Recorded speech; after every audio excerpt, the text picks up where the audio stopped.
트럼프 미 대통령이 미국과 일본의 무역 합의를 공식적으로 이행하는 내용의 행정명령에 서명했습니다. 행정명령에는 미국은 거의 모든 일본 수입품에 대해 15%의 기본 관세를 부과하는 내용이 담겼습니다. 핵심 쟁점인 일본 자동차에 대한 관세도 기존 27.5%에서 15%로 낮추기로 했습니다. 유럽연합과 동일한 대우이자 일본이 원했던 조건입니다. 이 밖에 미국에 없는 일본의 천연자원과 의약품에 대해서는 상호 관세를 부과하지 않는 특혜를 주기로 했습니다. 백악관은 새로운 관세 협상을 통해 미국의 수출을 확대해 대일 무역 적자를 줄이고 미국의 전반적인 무역 균형을 회복하는 데 도움이 될 거라고 밝혔습니다. 특히 일본 정부가 약속한 5,500억 달러, 우리 돈 767조 원 규모의 대미 투자금을 통해 미 행정부가 수십만 개의 미국 일자리를 창출하고 국내 제조업을 확대할 거라고 전망했습니다. 당초 일본은 지난 7월 22일 미국과 관세 협상을 타결했지만 상호 관세 15%에 기존에 일본에 부과하던 관세율이 포함되는 것 아니냐는 해석상 논란 때문에 일본 정부가 반발하면서 행정명령 서명이 지연됐습니다. 일본의 자동차 관세 협상 행정 절차가 먼저 마무리되면서 한일 자동차 관세 격차가 발생해 당분간 미국 시장에서 한국산 자동차가 고전하진 않을지 우려되는 대목입니다. 워싱턴에서 SBS 이한석입니다. 내일 순방을 마치고 돌아온 이재명 대통령이 어제 국무회의를 주재했습니다.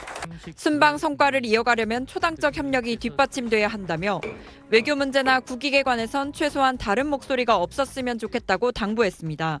이번 순방에서 형성된 따뜻한 신뢰 관계를 바탕으로 우리의 국익을 지키고 다른 주변 국가의 협력도 보다 확대해 나가도록 하겠습니다.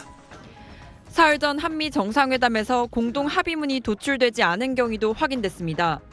대통령실 고위 관계자는 SBS에 한미 관세 협상에서 타결된 자동차 관세 15%를 12.5%로 낮춰줄 것을 미국에 요구했지만 다른 나라와의 형평성을 이유로 미국이 거부했다고 밝혔습니다. 반대로 미국은 우리 정부가 약속했던 대미 투자액에 대해 이른바 팩트시트를 요구한 걸로 전해졌습니다. 3,500억 달러 가운데 조선업 협력 프로젝트, 즉 마스가 프로젝트를 제외한 2,000억 달러에 대해서 구체적 투자 대상과 방식을 문서로 명시해달란 겁니다. 하지만 우리 측이 투자 용처는 기업과도 상의가 필요하다는 이유를 들어 의도적으로 팩트시트를 피했다고 이 관계자는 설명했습니다. 다른 대통령실 관계자는 협상 내용을 문서로 만들면 오히려 족쇄가 될 수 있다고 말했습니다. 결국 자동차 관세와 대미 투자 용처 등에 대한 이견으로 합의문이 나오지 않았다는 얘기입니다. 현재 국산 자동차의 대미 수출 관세는 25%인데 관세 합의대로 15%를 적용받기 위해선 추가 협상이 불가피한 상황입니다. 영국의 경우 미국과 협상이 타결된 지 54일 뒤에야 15%의 자동차 관세가 적용됐습니다. SBS 박예린입니다. 지난 2월 백악관에서 처음 정상회담을 한 트럼프 미국 대통령과 이시바 일본 총리는 공동 기자회견에 이어 중국 견제 문구 등을 담은 공동 성명을 발표했습니다. 하지만 이번 한미 정상회담에선 공동 기자회견도 성명도 없었고 구체화할 거라고 점쳐졌던 관세 합의의 후속 조치에 대한 문서화도 이뤄지지 않았습니다. 미 백악관이 그동안 EU, 영국, 인도네시아 등과 협상 후 팩트시트로 불리는 설명 자료를 따로 공개했던 전례와도 달랐습니다. 대통령실은 트럼프 2기 시대의 뉴노멀이라고 규정했습니다. 과거와 같이 뭔가 하나가 끝난다고 해서 끝나는 것이 아니라 계속된 협상의 과정과 과정 속에 있다. 새로운 문제가 어떤 이슈가 또 제기될지 모르기 때문에. 평가는 엇갈립니다. 한미 정상이 첫 대면부터 라포, 즉 친밀한 관계를 맺기 시작했고 트럼프식 돌발 상황이 없었다는 점은 회담의 큰 성과란 호평이 있습니다.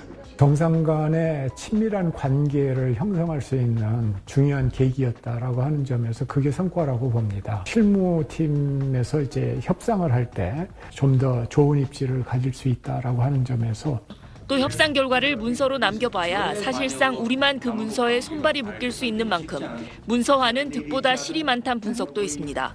반면 동맹의 현대화나 관세 합의 후속 조치 등 민감한 현안들이 고스란히 남아있는 터라 불확실성을 줄이기 위해 원칙 공유 같은 총론적 수준이라도 문서화가 필요했다는 지적도 나옵니다. 분위기가 좋았다라고 하더라도 실질적으로 합의문과는 별개거든요. 그걸 합의문으로 남기는 것이 또 양측의 신뢰라든가 후속 조치 그 강구에는 도움이 되겠죠. 안보와 통상 분야 후속 협상에서 국익을 지키고 구속력도 담보할 합의 체계를 도출하는 일도 큰 숙제로 남아 있다는 분석입니다. SBS 김하영입니다.